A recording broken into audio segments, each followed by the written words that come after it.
Meu ex terminou comigo e me bloqueou de todos os lados, mas eu ainda o amo. Então paguei um comercial na TV para que coloquem um vídeo meu dizendo por favor me desbloqueia.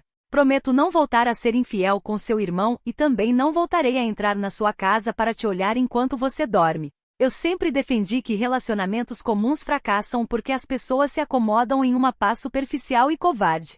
Para mim, o amor autêntico só pode ser comprovado quando colocado sob testes rigorosos de estresse emocional, onde a lealdade é forçada ao limite. Se não existe conflito real, ciúme visceral ou medo iminente da perda, não há paixão de verdade sustentando a relação. Qualquer casal medíocre consegue manter a harmonia quando a vida é fácil e previsível. Eu precisava de garantias concretas de que o homem ao meu lado seria capaz de mover montanhas para não me perder. Conheci o Gael durante uma pós-graduação executiva em gestão estratégica.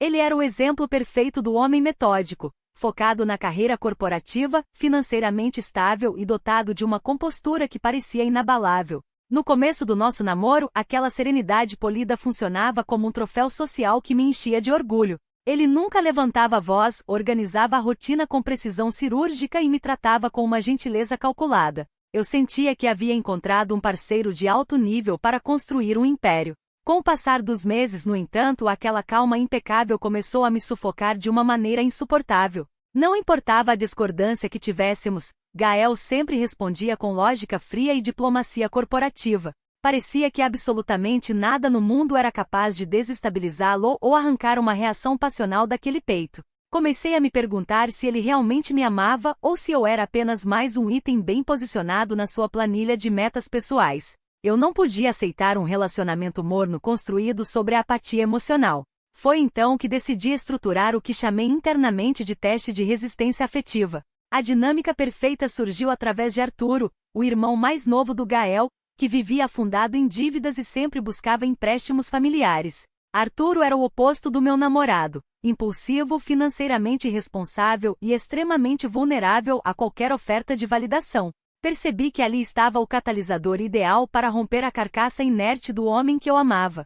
Era o cenário perfeito para medir o quanto ele lutaria pelo meu afeto. Aproximei-me de Arturo com a justificativa de prestar uma mentoria financeira discreta para ajudá-lo a organizar suas contas.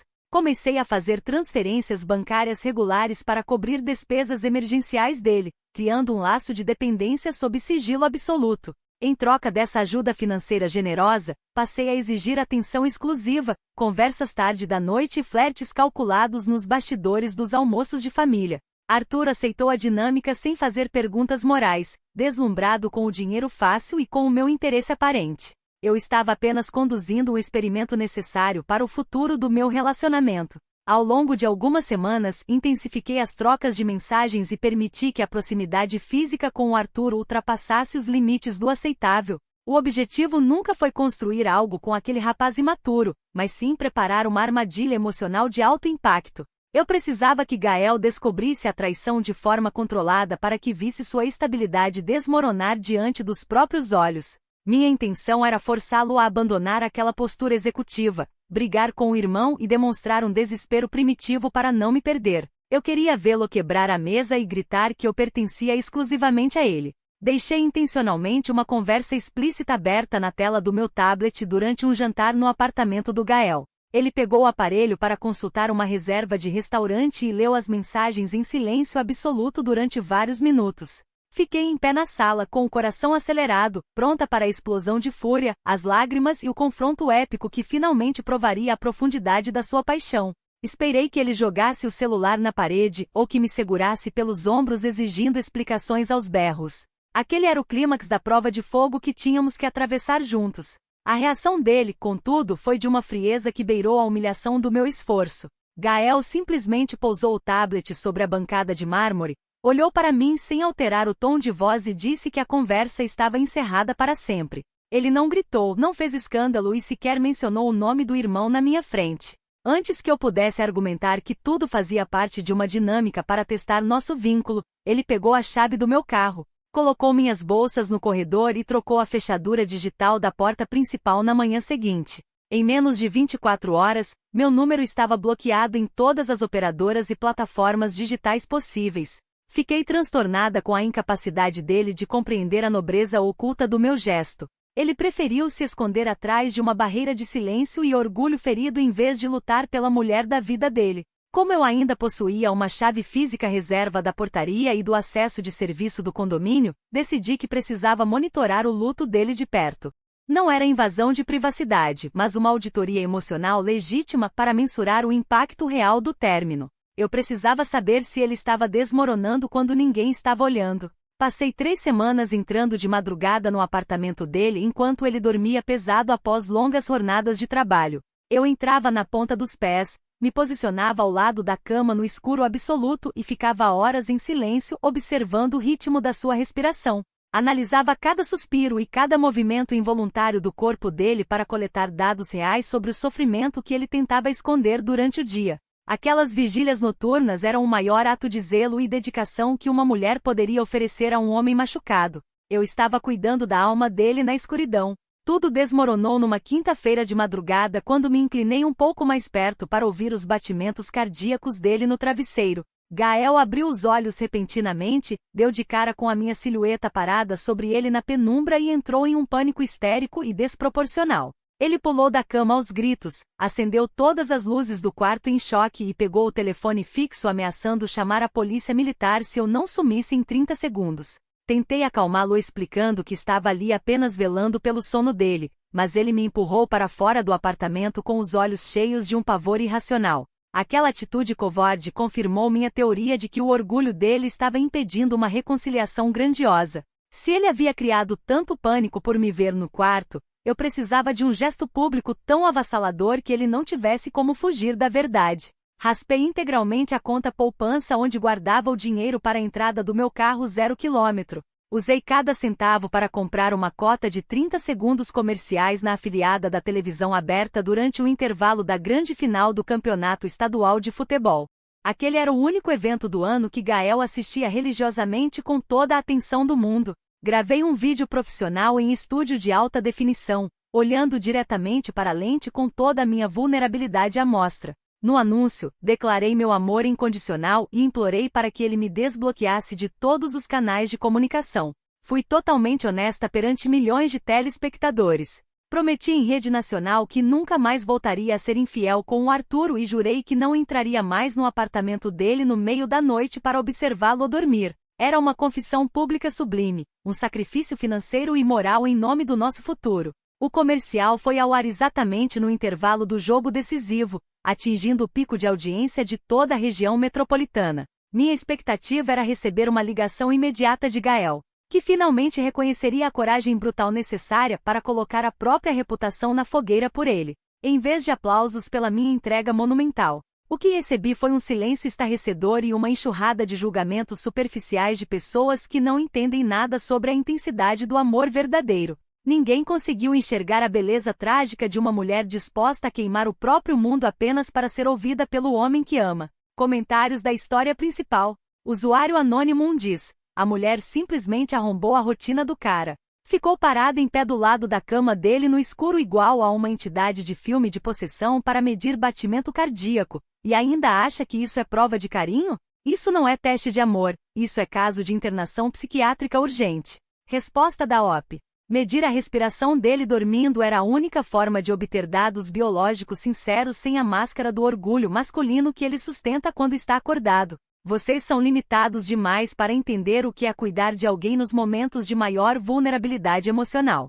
Usuário Anônimo 2 diz: você literalmente pagou o irmão mais novo do cara para criar um caso falso, destruiu a confiança de uma família inteira por capricho. E depois gastou uma fortuna para expor a própria loucura no horário nobre do futebol? Você não tem vergonha na cara de usar dinheiro para corromper parentes e chamar isso de teste legítimo? Resposta da OP. O Arturo é um homem adulto com total discernimento que aceitou o dinheiro de bom grado porque estava precisando. Ninguém colocou uma arma na cabeça dele. O valor emocional do teste para o futuro do meu casamento com o Gael justificava qualquer investimento financeiro ou custo colateral temporário. Atualização 1. Já se passaram uma semana desde que meu comercial histórico foi ao ar no intervalo da final do campeonato. O impacto do vídeo foi instantâneo em toda a cidade, mas as reações que se seguiram provaram a total falta de maturidade das pessoas envolvidas. Em vez de Gael me procurar para termos a conversa madura que nosso amor exigia, a casa da família dele se transformou em um tribunal histérico.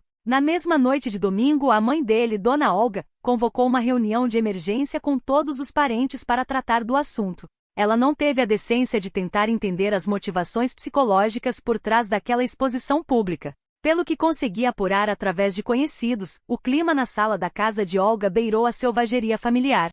A matriarca não suportou a revelação de que o filho mais novo havia aceitado valores financeiros para se envolver comigo nos bastidores. Sem qualquer compaixão maternal, Olga deserdou formalmente o Arturo naquela mesma madrugada, expulsando da residência e cortando qualquer mesada que mantinha as contas dele em dia. Ela tratou uma dinâmica estritamente afetiva como se fosse uma traição de máfia, jogando a culpa de tudo nas costas do filho mais frágil. Não satisfeita em desestruturar o próprio lar, Olga conseguiu o número de telefone fixo dos meus pais e ligou para eles aos berros por volta das 2 da manhã. Ela despejou uma torrente de ofensas desmedidas, chamando a criação que recebi de doentia e prometendo acionar todos os advogados da família para me processar por difamação, injúria e assédio moral. Meus pais, que são pessoas conservadoras e sem preparo para lidar com paixões intensas, entraram em desespero e começaram a me cobrar satisfações com gritos e cobranças absurdas. Foi revoltante ver uma mulher madura como Olga agir com tanto despreparo diante de uma declaração de amor.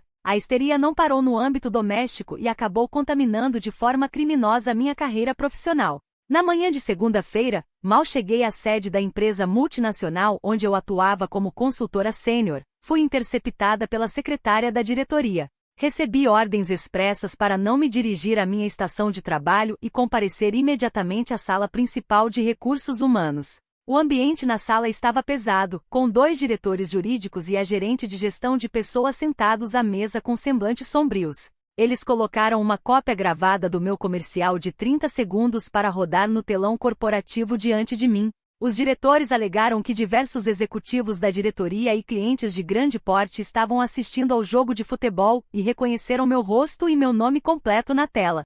Segundo a justificativa patética da gerência, minha atitude gerou um abalo direto na imagem institucional da empresa, violando cláusulas contratuais de conduta pública e decoro corporativo. Fiquei chocada ao ver profissionais de alto escalão misturando uma atitude romântica privada com competência corporativa. Sem me conceder qualquer direito à ampla defesa, a gerência me entregou um documento formal de suspensão temporária das minhas funções, sem direito à remuneração pelo período inicial de 30 dias. Eles afirmaram que abririam uma auditoria interna para avaliar se a minha permanência no quadro de funcionários ainda era sustentável após aquele escândalo público. Tive que entregar meu crachá de acesso, meu notebook corporativo e ser escoltada pela segurança predial até a saída do edifício comercial como se eu fosse uma criminosa perigosa. O corporativismo moderno é incapaz de tolerar qualquer centelha de passionalidade humana. Em vez de me deixar abater por essa perseguição generalizada, percebi que o cerco estava se fechando a meu favor. Toda essa pressão externa caótica era exatamente o combustível necessário para quebrar a inércia do Gael. Ele não conseguiria fingir indiferença por muito mais tempo enquanto a família desmoronava e a minha carreira sofria as consequências do nosso amor. Na minha cabeça, a hora de agir com diplomacia estratégica havia chegado para forçar o desfecho definitivo. Como Gael mantinha meu número e meus perfis bloqueados com uma teimosia pueril, passei a madrugada organizando um dossiê digital completo. Reuni capturas de tela das nossas conversas mais íntimas de anos atrás, fotos de viagens românticas e promessas antigas que ele havia feito sobre nunca me abandonar. Salvei todo esse material em uma pasta compactada e preparei um texto explicativo impecável, detalhando que as invasões noturnas e o flerte com o irmão eram apenas ferramentas de alinhamento afetivo mal interpretadas.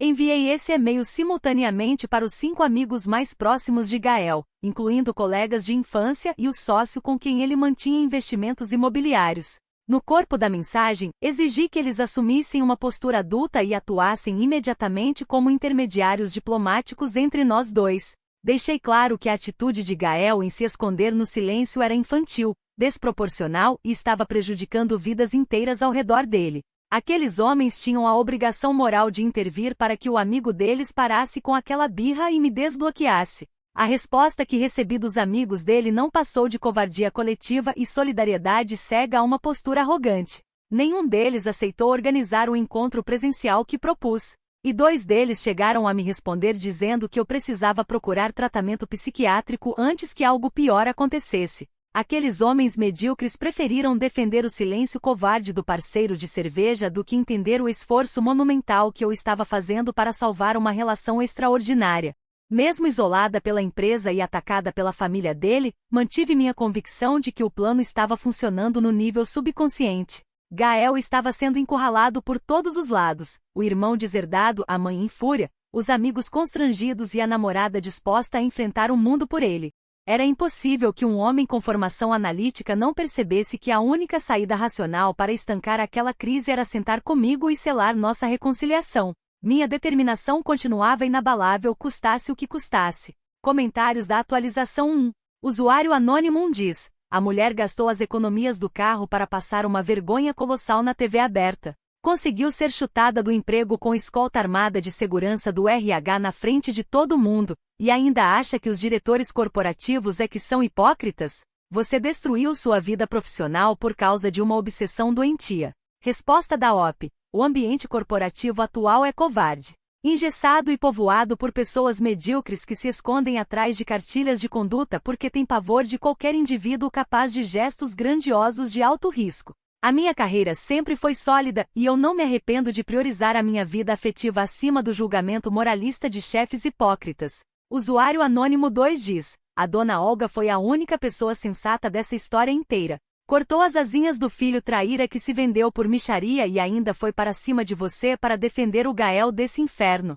Palmas de pé para essa mãe que colocou limites nessa baixaria toda. Resposta da OP: a Olga é uma mulher autoritária, desequilibrada e sem qualquer sofisticação emocional para compreender que aquilo era uma dinâmica restrita entre mim e o filho dela. Ela aproveitou a situação para exercer seu controle tóxico sobre os filhos em vez de permitir que 2 adultos resolvessem seus testes sentimentais em paz. Atualização 2. Já se passaram 1 mês desde a minha última atualização sobre os desdobramentos daquele comercial. O que parecia ser apenas uma suspensão temporária no trabalho transformou-se no meu pior revés financeiro formal. A auditoria interna da multinacional concluiu o processo administrativo e confirmou minha demissão por justa causa, alegando mau procedimento e dano irreversível à imagem corporativa da marca perante o mercado. Saí daquela empresa sem direito a aviso prévio, sem multa rescisória e sem saque do fundo de garantia, recebendo apenas uma fração irrisória de dias trabalhados.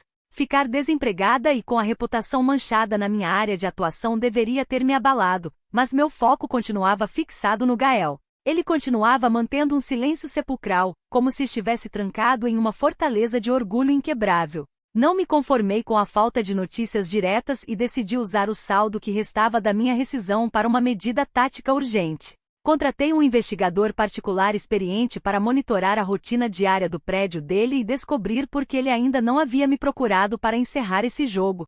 Após 5 dias de campana e monitoramento de dados, o investigador me entregou um relatório estarrecedor com fotografias e documentos. Gael havia solicitado formalmente uma transferência temporária de emergência para a filial da empresa dele localizada em outro estado, a mais de 1.000 quilômetros de distância. Ele havia colocado o apartamento à venda em regime de urgência através de uma imobiliária fechada e estava vivendo recluso, saindo apenas em horários alternativos para evitar qualquer contato. Aquele homem estava literalmente fugindo do próprio destino por pura covardia de me encarar. No meio desse cenário de fuga, recebi uma ligação inesperada de Arturo em uma noite de quarta-feira. A voz dele ao telefone soava trêmula, desesperada e visivelmente alcoolizada após semanas vivendo de favor na casa de colegas. Ele me disse que Dona Olga havia bloqueado todas as suas contas bancárias, que ele estava passando necessidades básicas e que Gael se recusava terminantemente a atender qualquer telefonema dele.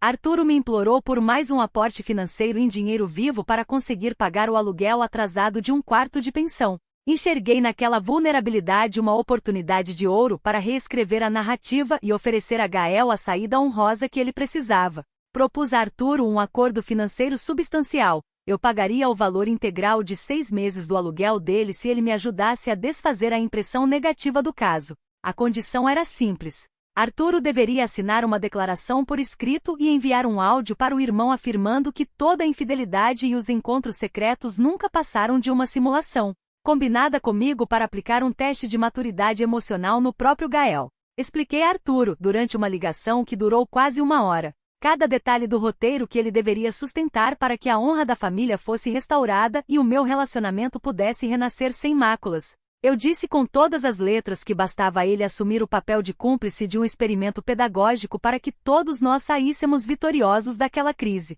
Arturo concordou com tudo durante a chamada, agradeceu pela oportunidade de redenção e prometeu que gravaria o áudio na manhã seguinte conforme o combinado. O que eu não podia imaginar era a baixeza de caráter e a covardia que aquele rapaz carregava no sangue. Em vez de cumprir o acordo que salvaria a nossa convivência, Arturo utilizou um aplicativo para gravar a totalidade do nosso telefonema e levou o arquivo de áudio diretamente aos advogados que representavam o Gael.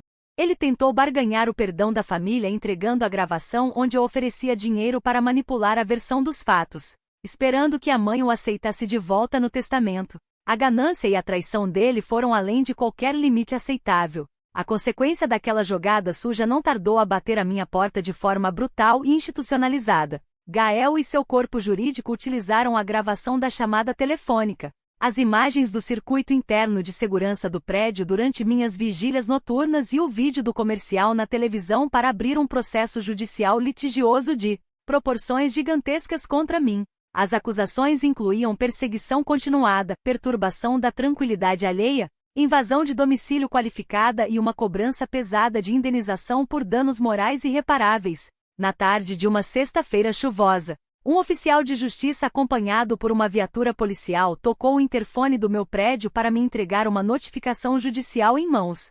Recebi uma intimação formal para audiência de instrução e julgamento, acompanhada de uma decisão liminar de tutela de urgência deferida pelo juiz da vara criminal. A ordem impunha medidas cautelares severas. Eu estava proibida de me aproximar a menos de 500 metros de Gael, de seus locais de trabalho e de qualquer membro da família dele, sob pena de prisão preventiva imediata. Qualquer pessoa fraca teria desmoronado diante daquele calhamaço de folhas com carimbos do Poder Judiciário, mas a minha mente funcionou com clareza cristalina. No primeiro momento após a saída do oficial, senti uma onda súbita de alívio e satisfação interior tomando conta do meu peito. Na minha interpretação lógica, Gael não havia me esquecido. Ele estava apenas elevando a complexidade do nosso jogo para o patamar institucional. Ele estava usando a estrutura pesada da justiça como teste supremo para comprovar se eu teria a bravura de encará-lo nos olhos diante de um magistrado e sustentar nosso amor perante a sociedade. Comecei imediatamente a planejar minha estratégia de defesa com um advogado dativo,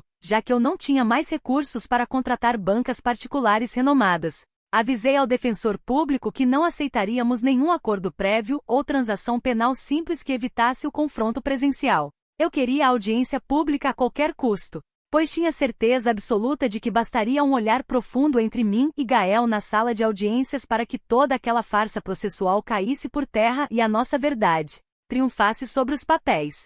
Comentários da atualização 2. Usuário anônimo 1 diz: a ironia dessa mulher é uma obra de arte. Comprou a traição do cunhado com dinheiro. Tentou subornar o cara de novo para mentir e limpar a barra dela. E o próprio viciado em grana que ela alimentou usou o áudio para ferrar com ela de vez. Você foi passada para trás pelo peão mais burro do seu tabuleiro. Resposta da OP. O Arturo provou ser um homem fraco, sem honra e incapaz de sustentar um roteiro nobre até o final para restaurar a harmonia da própria família. Ele preferiu rastejar de volta para as migalhas da mãe do que participar de um processo de reconstrução afetiva que beneficiaria a todos nós a longo prazo. Usuário anônimo 2 diz: ela foi demitida por justa causa, recebeu uma viatura na porta de casa com oficial de justiça, tomou uma medida protetiva que dá cadeia se descumprir, e a conclusão brilhante dela é que o processo é um teste romântico para provar bravura na frente do juiz. Você precisa de uma camisa de força com urgência, garota.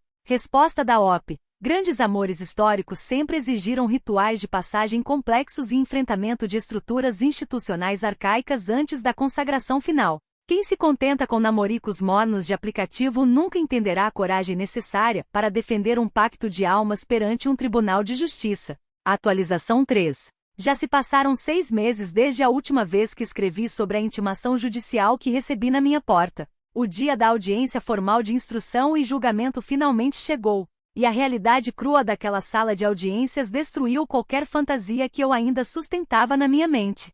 Aquele tribunal frio com paredes cinzentas e o som constante dos computadores dos escrivães, não tinha absolutamente nada do palco romântico que projetei. Tudo naquele ambiente foi desenhado para desmontar a minha dignidade em praça pública. O juiz titular da vara criminal conduziu a sessão com uma rigidez implacável e demonstrou repulsa imediata por todas as teses que meu defensor tentou articular. Quando tive a oportunidade de prestar depoimento, tentei explicar com calma que todas as minhas condutas haviam sido desenhadas como processos pedagógicos de alinhamento afetivo e testes de resiliência mútua. O magistrado me interrompeu secamente diversas vezes, advertindo que o tribunal não toleraria ironias nem tentativas de romantizar crimes tipificados no Código Penal. Minhas justificativas foram tratadas com total desprezo técnico. A sentença foi proferida de forma sumária ao final da tarde, resultando em uma condenação criminal por perseguição premeditada e invasão continuada de domicílio. O juiz transformou as medidas cautelares em uma ordem de restrição permanente com validade estrita de 5 anos, determinando prisão imediata caso eu tente qualquer aproximação física, digital ou por terceiros. Além disso, fui condenada ao pagamento de uma indenização por danos morais astronômica em favor de Gael, somada às custas processuais integrais e aos honorários dos advogados dele. Aquele valor liquidou cada centavo que ainda me restava na conta corrente. Durante as 4 horas que durou a audiência, o comportamento do homem que eu dizia amar foi a punição mais humilhante de todas. Gael permaneceu sentado na ponta oposta da mesa, mantendo a cabeça baixa e o olhar cravado nas próprias mãos, sem olhar na minha direção por um único segundo. Ele sequer teve a coragem de me encarar para me repudiar pessoalmente, delegou toda a sua fala ao advogado que o acompanhava. A postura dele não era de quem estava magoado ou fingindo indiferença por orgulho ferido, mas de alguém física e mentalmente quebrado. O momento mais estarrecedor foi quando o advogado dele leu em voz alta os laudos psiquiátricos e as declarações anexadas aos autos sobre o impacto das minhas vigílias no escuro. Gael relatou formalmente aos médicos que desenvolveu um quadro severo de insônia crônica, crises de pânico e hipervigilância constante após acordar e me ver parada imóvel ao lado da cama dele. Ele declarou sob juramento que sentia um pavor constante pela própria integridade física, pois nunca sabia se a mulher que o vigiava no escuro estava armada ou se pretendia cometer algo pior contra ele. Ouvir aquilo foi um golpe devastador na minha autoimagem. Logo após o encerramento da audiência, descobri através dos registros finais do processo que Gael havia consumado a venda definitiva do apartamento onde vivemos nossos melhores momentos. Ele concluiu a rescisão contratual no país e aceitou uma transferência internacional permanente para uma subsidiária no exterior, mantendo seu novo endereço e até mesmo o país de destino sob sigilo judicial absoluto. Ele reorganizou toda a sua existência no planeta unicamente para garantir que eu nunca mais soubesse em qual hemisfério ele respira. A repercussão social desse julgamento acabou por sepultar qualquer resquício da vida que eu conhecia antes daquele comercial. Como os autos do processo continham detalhes bizarros e a gravação de Arturo foi exposta nas audiências, a história vazou rapidamente entre o nosso antigo círculo de amigos da pós-graduação. O grupo de pessoas com quem convivi por anos cortou laços comigo de forma unânime e instantânea através de mensagens frias de repúdio. Amigos de longa data me bloquearam em bloco, tratando-me como uma figura perigosa que deveria ser evitada a todo custo. Fiquei completamente isolada, sem emprego, sem dinheiro na conta bancária e com o nome marcado por uma condenação penal pública. Meus pais reduziram as conversas comigo ao mínimo indispensável, envergonhados pela repercussão do caso na vizinhança e pelos comentários maldosos dos conhecidos. Aquele castelo de cartas que construí com tanta convicção de superioridade estratégica desmoronou em uma pilha patética de ruína social e financeira. A solidão absoluta passou a ser a minha única companhia diária. Apesar de ver minha vida em escombros, passei semanas tentando justificar aquele desastre como uma prova de que o mundo moderno é fraco demais para suportar paixões intensas. Na minha cabeça doentia, Gael havia fugido do país por incapacidade de lidar com a magnitude do meu sentimento, e nossos amigos haviam se afastado por pura hipocrisia pequeno-burguesa. Eu continuava me agarrando a fragmentos de superioridade para não admitir o tamanho do abismo em que havia me jogado por vontade própria. Comentários da atualização 3. Usuário anônimo diz: o homem literalmente desenvolveu fobia social, perdeu o sono. Teve que contratar banca cara de advogados e fugiu para o outro lado do planeta com medo de você aparecer do lado da cama dele de madrugada com uma faca. E você ainda tem a audácia de chamar isso de fraqueza. Você parece uma vilã de filme de suspense psicológico que não cansa de passar vergonha. Resposta da OP. As pessoas comuns hoje em dia são extremamente frágeis e se apavoram com qualquer demonstração de presença física que fuja dos padrões medíocres de mensagens de texto. O Gael preferiu fugir para outro continente a ter a grandeza de admitir que a intensidade que vivemos era algo muito maior do que a rotina covarde que ele sempre levou.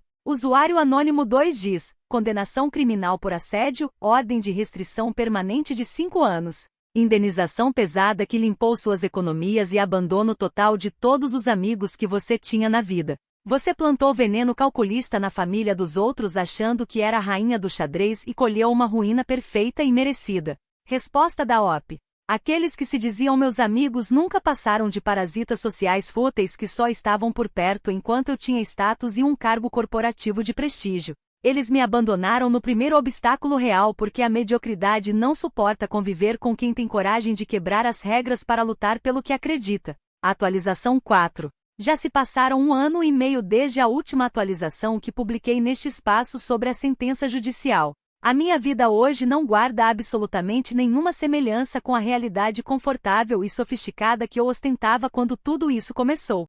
Moro em uma kitnet minúscula e abafada em um bairro periférico da cidade, onde as paredes descascadas e o barulho constante da avenida me lembram diariamente do lugar para onde fui empurrada. Não tenho mais carro, não frequento restaurantes elegantes e perdi qualquer acesso aos círculos sociais de antigamente.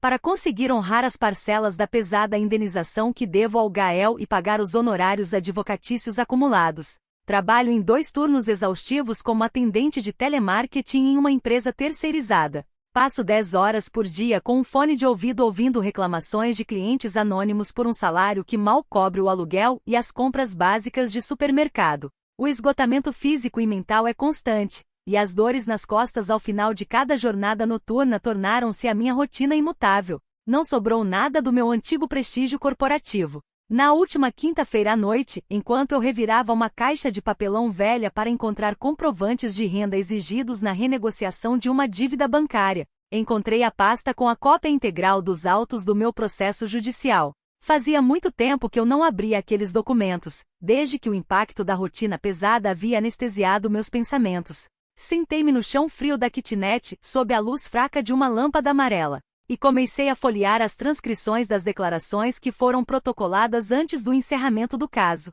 No meio dos papéis, deparei-me com uma declaração pessoal escrita pelo próprio Gael de próprio punho, que ele anexou aos autos antes de embarcar definitivamente para o exterior e apagar seus rastros. Ele não usava termos jurídicos nem palavras de ódio. Ele apenas relatava com uma crueza dolorosa a sequência de eventos que destruíram a sua estabilidade psicológica. Li cada linha daquele texto com as mãos trêmulas, enquanto o silêncio do meu quarto parecia pesar toneladas sobre a minha cabeça.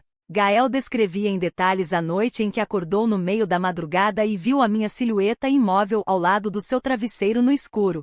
Ele narrava o choque paralisante de abrir os olhos e perceber que o lugar mais sagrado da sua intimidade havia sido violado repetidas vezes por uma pessoa em quem ele confiava. Ele relatava que por meses a fio, não conseguia apagar a luz do quarto sem sentir uma taquicardia violenta, sendo obrigado a trancar todas as portas internas com medo constante de que eu estivesse escondida em algum canto da casa vigiando seus movimentos. Ele relatava também a dor profunda de ter visto o irmão mais novo ser corrompido por dinheiro e o sofrimento da mãe idosa ao ver o nome da família arrastado em um escândalo público na televisão diante de milhões de pessoas. Gael não escreveu aquilo para me ofender ou para vencer um debate. Ele escreveu como um homem profundamente ferido que só desejava recuperar o direito de dormir em paz sem sentir medo dentro da própria casa. Pela primeira vez na vida, não havia a adrenalina das minhas armações, nem o frenesi dos testes, nem a máscara de superioridade para distorcer o que estava escrito naquelas páginas.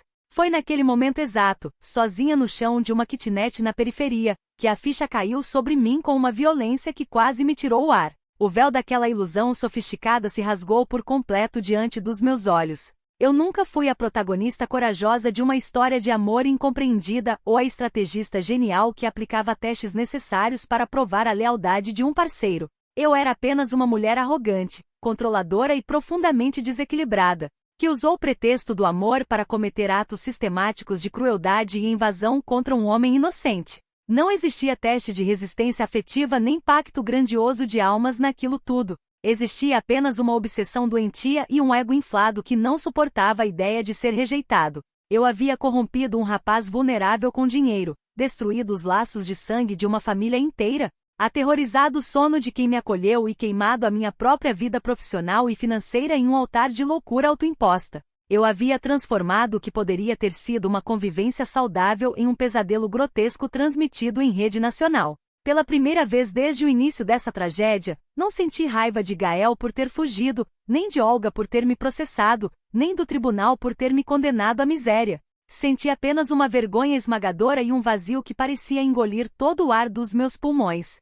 O tempo não volta para me devolver os anos de estudo perdidos, a confiança dos meus pais ou a presença das pessoas que um dia me quiseram bem. Tudo que construí com tanto esforço foi pulverizado pela minha incapacidade de respeitar os limites básicos da dignidade de outro ser humano. Guardei as folhas de papel de volta na caixa de papelão, fechei a tampa e deitei na cama estreita olhando para o teto rachado da kitnet. Não tenho mais planos para reconquistar ninguém, não tenho mais teses mirabolantes para me defender na internet e nem tenho interesse em convencer o mundo de que fui injustiçada. A escuridão deste quarto é o único espelho honesto que me restou. Um silêncio absoluto que não mente, não perdoa e me condena a viver exatamente com a solidão que eu mesma fabriquei.